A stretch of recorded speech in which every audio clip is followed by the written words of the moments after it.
Premature ovarian failure has been renamed as premature ovarian insufficiency to reflect intermittent and unpredictable nature of the ovarian function in these patients. Today we will discuss premature ovarian insufficiency. By definition, it is characterized by the loss of ovarian activity before the age of 40.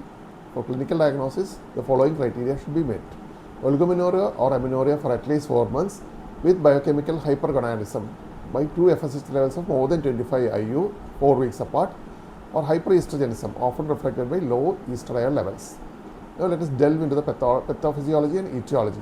Depletion of primordial follicle pool occurs via 2 mechanisms: follicle depletion due to accelerated atresia or follicle dysfunction due to non-functional follicles.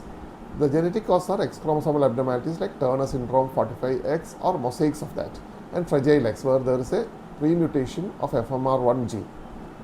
Autosomal mutation of FSH receptor and LH receptors and gene involved in meiosis SYCP3 and oogenesis, Knobox and Figla.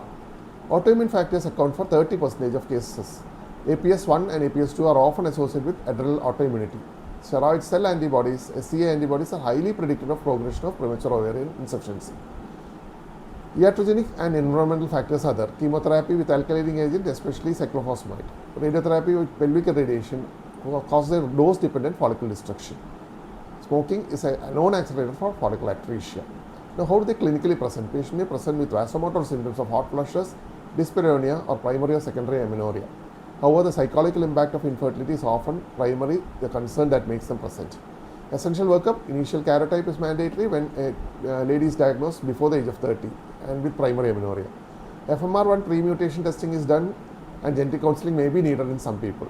Adrenal antibodies: check for 21 hydroxylase antibody. If positive, perform an ACTS stimulation test. Pelvic ultrasound to assess the antral follicle count and rule out other coexisting pelvic pathology. DEXA is done at baseline and critical due to early estrogen deficiency. There are several methods of treatment. Hormone replacement therapy is the prime one.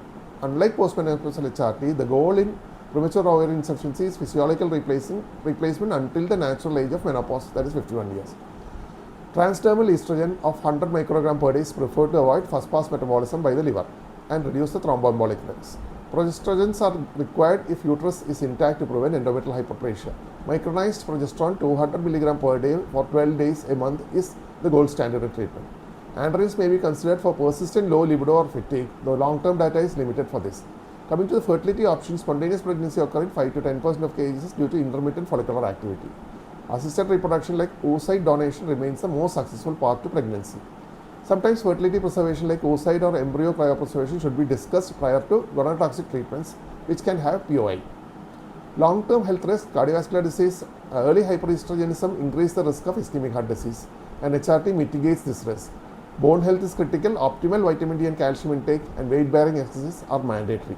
Some evidence suggests that there is increased risk of early onset dementia if estrogen is not replaced. So the management of POI is multidisciplinary, requires a delicate balance of endocrine replacement, psychological support, and proactive screening for other autoimmune conditions. Always remember, POI, the failure is not necessarily permanent, but the insufficiency requires lifelong vigilance.